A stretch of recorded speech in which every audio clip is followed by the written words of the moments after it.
السلام عليكم.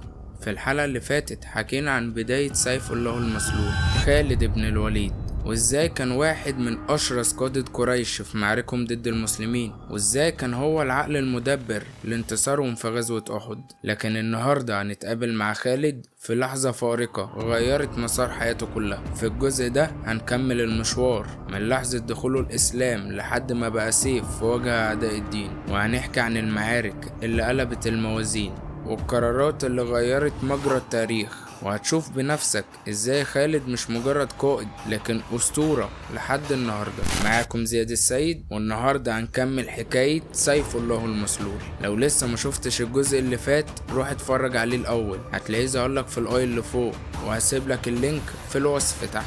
يلا نكمل حكايتنا. بعد ما خالد رضي الله عنه دخل الاسلام واستقر في المدينة، وبعديها ب3 شهور بس من اسلامه يجي اول اختبار صعب ليه، غزوة مؤتة. ايه بقى اللي حصل في غزوة مؤتة؟ النبي صلى الله عليه وسلم ادى رسالة لواحد من الصحابة اسمه الحارث بن عمير، وقال له اذهب بيها وسلمها للغساسنة، وبمجرد ما يوصل لهم ويسلمهم الرسالة يقتلوه على طول. ومعنى انهم قتلوه ان هم كده اعلنوا الحرب رسميا. فيؤمر النبي صلى الله عليه وسلم بتحضير جيش من 3000 صحابي للذهاب إلى مؤتة، ويقف النبي صلى الله عليه وسلم قدامهم ويقرر انه ما يخرجش معاهم في الغزوة دي عشان يعرفهم ان النصر من عند الله، وان الكل مسؤول عن الاسلام، وانهم مش بينتصروا عشان معاهم النبي. ويبدأ انه يختار قائد للجيش، وخالد كان واقف وسط الصحابة وكلهم عارفين قوة خالد العسكرية كويس. بس خالد معداش على اسلامه غير 3 شهور بس، والنبي كان عايز يقوم جواه حاجات كتير لسه. ويقف النبي صلى الله عليه وسلم ويقول قائد الجيش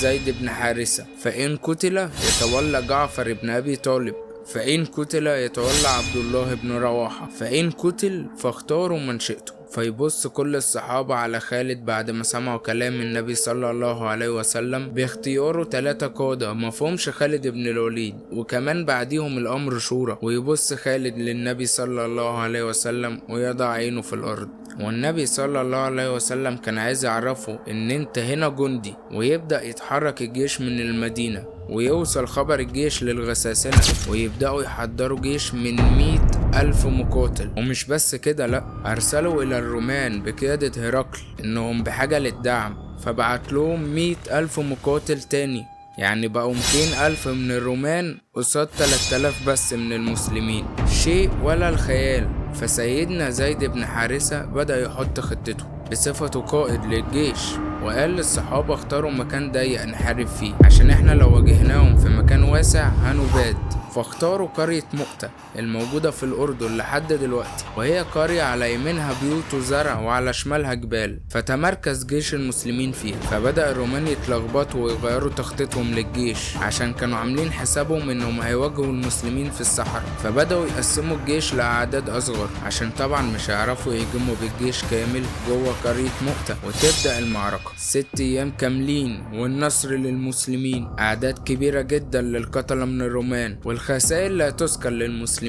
لحد اليوم السابع بدأت الروح المعنوية تقل عند الرومان، وده اللي خلى قائدهم يهجم بكل قوته عشان يعمل أي خسائر في جيش المسلمين يرفع بيها الروح المعنوية لجنوده. وده اللي حصل فعلا، ويهجموا بكل قوتهم. ويصدق كلام النبي صلى الله عليه وسلم اللي كان قاعد في المسجد النبوي هو والصحابة وبيحكي لهم كل تفاصيل المعركة. ويستشهد زيد بن حارثة، وتبدأ تيجي خسائر كبيرة للمسلمين، ويتولى الراية جعفر بن أبي طالب، ويقطعوا له ايدين الاتنين ويقتلوه. ويجري يتولى الراية عبد الله بن أبي رواحة، وللأسف يتقتل هو كمان ويسقط لواء المسلمين على الأرض. ويجري سيدنا ثابت بن الأكرم ويوطي يمسك لواء المسلمين بإيده وينده بأعلى صوته ويقول يا أبا سليمان، وده كان اسم الكناية بتاع سيدنا خالد بن الوليد.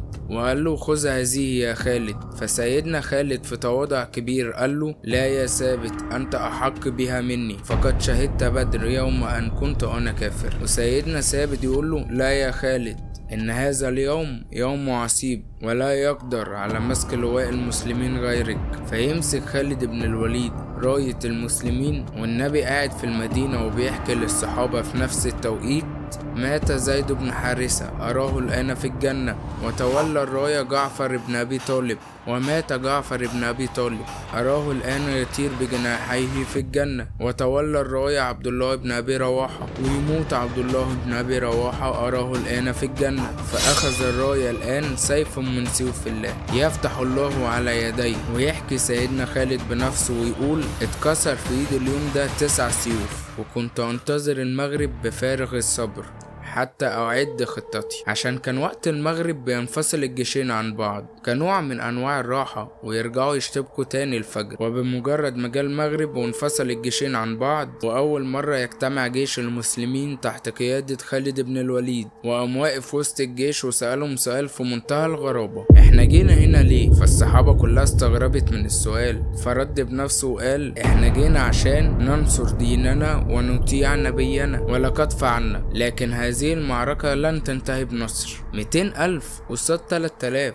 هو كان حاسبها كويس. فقالوا له: وماذا ترى يا خالد؟ فرد عليهم بثبات وقال لهم: ننسحب. المسلمين مش متعودين على الانسحاب، لكن في نفس الوقت هم عارفين ان خالد قائد عسكري كبير، وهم حافظينه كويس، وشجاعته قدامه وثباته هي الاساس. فمعنى انه يقول ننسحب فاكيد في حاجة هو شايفها، وخصوصا ان هو قائد الجيش دلوقتي. فقالوا له: نشور على بعض يا خالد. وفعلا شاروا على بعض ورجعوا له وقالوا له: نوافق على الانسحاب. راح باصص لهم وقال لهم: لا نستطيع. فالصحابة استعجبوا: انت صاحب الفكرة وبعد ما نوافق تقول لنا ما نقدرش ننسحب؟ فسألوه قالوا له: ازاي ما ننسحبش وانت اللي قايل؟ فرد عليهم وقال لهم: اذا انسحبنا ابدونا. فقالوا له: ماذا ترى يا خالد؟ قال لهم: ننسحب من غير ما يتبعونا. بيقول كلام أول مرة المسلمين يسمعوه، وبدأ يحط خطته اللي تعتبر أعظم خطة في الانسحاب عرفها التاريخ. ازاي تنسحب من غير ما اللي قدامك يهاجمك؟ كل جيش بيبقى ليه ميمنة وميسرة ومقدمة ومؤخرة. عمل ايه بقى خالد بن الوليد؟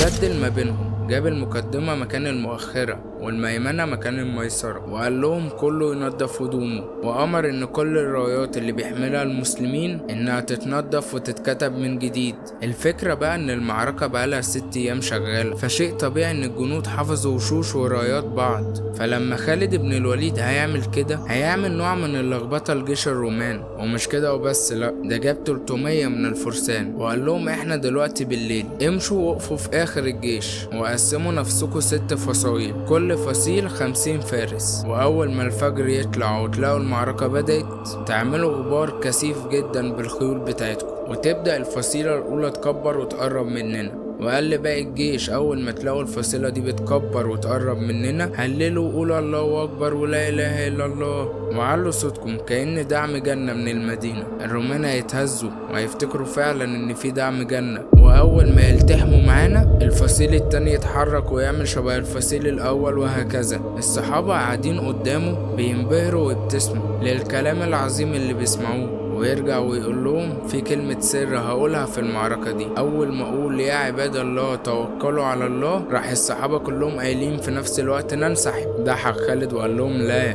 لو احنا عملنا كده هيفهموا ان دي خدعة احنا عاملينها فيهم، ده بالعكس احنا هنهاجم وهنخش نضرب بقوة، عشان مش معقول بعد ما الدعم جالنا ننسحب، وبعد ما هنضرب الضربة الأولى نرجع لورا. واول ما اقول يا عباد الله عودوا هيفتكروا ان احنا هنعود للهجوم، عشان كده كل كتيبة تلف وتمشي. ويبدأ اليوم من الفجر، ويتفاجئ الرومان بجيش المسلمين اللي فكروا اصلا انه جيش جديد، وان الجيش القديم قاعد بيريح. وجوه جديدة ورايات جديدة، وزادت عندهم الاشاعة اللي بتقول ان جيش المسلمين اللي بيحاربنا بقاله 6 ايام قاعد بيريح بره. وابو هريرة اللي كان معاهم في المعركة بيحكي بنفسه ويقول: شوفنا في عيون الرومان يومها الموت. ويبدأ التكبير وتتعمل الخطة زي ما رسمها خالد بالظبط.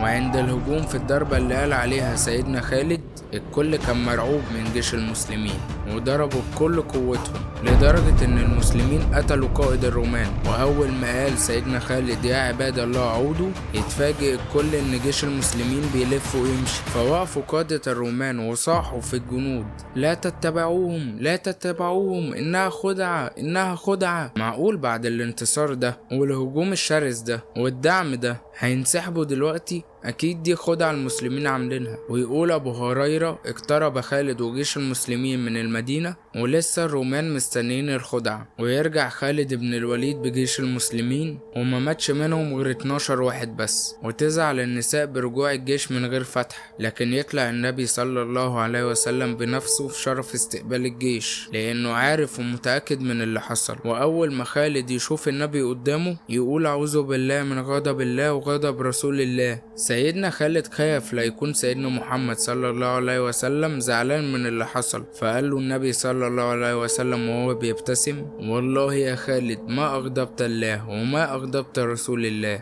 بل أنت سيف الله. ودعا رسول الله صلى الله عليه وسلم وقال اللهم إن خالد بن الوليد سيف من سيوفك، اللهم افتح به، خلاص مش هينهزم. وأكيد خالد بن الوليد عايز حلقات كتير بالتفصيل نحكي فيها على كل فتوحاته، لأنه كان قائد جيش المسلمين في عهد الخليفة أبو بكر، وكان قائد الجيوش في حروب الردة، وفتح الفرس والروم اللي هم أقوى إمبراطوريتين. لكن بمجرد ما توفى سيدنا أبو بكر رضي الله عنه، وكان ساعتها سيدنا خالد بن الوليد على رأس جيش المسلمين لفتح الفرس، أرسل إليه سيدنا عمر بن الخطاب رسالة وقال له من عمر بن الخطاب إلى خالد بن الوليد قائد جيوش المسلمين، مات خليفة رسول الله أبو بكر الصديق واستخلفت من بعده، وإني أعزلك يا خالد وأولي أبو عبيدة بن الجراح على جيش المسلمين. وبعد ما يقرأ سيدنا خالد الرسالة يقفلها ويقول سمعا وطاعة يا أمير المؤمنين، ويسلم الرسالة بنفسه لأبو عبيدة بن الجراح ويقول له أنا من اليوم جندي معك يا أبو عبيدة. ولما سئل سيدنا عمر بن الخطاب على سبب عزله لسيدنا خالد بن الوليد رد وقال خفت على المسلمين من الفتنة، لأن بدأ المسلمين في الوقت ده إنهم يفتنوا بسيدنا خالد بن الوليد، وكان سامع كلام في المدينة وفي كل مكان بيقول ما دام معنا خالد سننتصر، وإني لم أعزل خالد لتهمة أو خيانة حاشا لله، لكني أعزله خوفا من فتنة المسلمين، وما النصر إلا من عند الله. ويستقر سيدنا خالد بن الوليد في حمص، وكان معزول تماما من الجهاد في سبيل الله، ودي كانت أكتر حاجة تعباه، وما كانش يملك من الدنيا دي إلا 3 حاجات: سيفه ودرعه وفرسه. وكان كل شوية يروح لفرسه ويطبطب عليه ويقول له لا تيأس قريبا سنخرج لها. وكان متحمس انه يرجع تاني للجهاد في سبيل الله، ويجي الطاعون اللي ضرب الشام كلها ويتعب سيدنا خالد بن الوليد ويموت كتير من اولاده واحفاده، ويشتد المرض على سيدنا خالد بن الوليد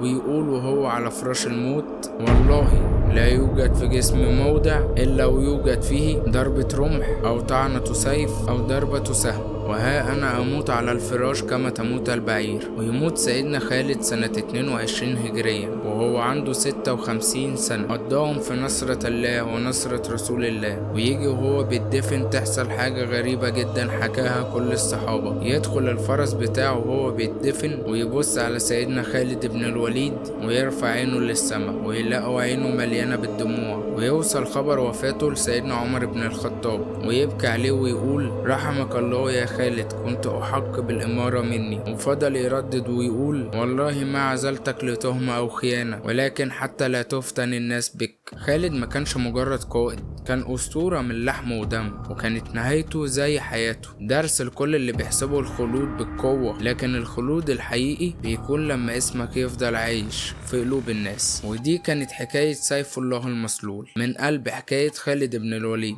ولو انت أول مرة تشوفني يشرفني انك تشترك في القناة وتفعل الجرس وتثبت حضورك بلايك أو كومنت، واستناني الجمعة الجاية بإذن الله في حلقة جديدة.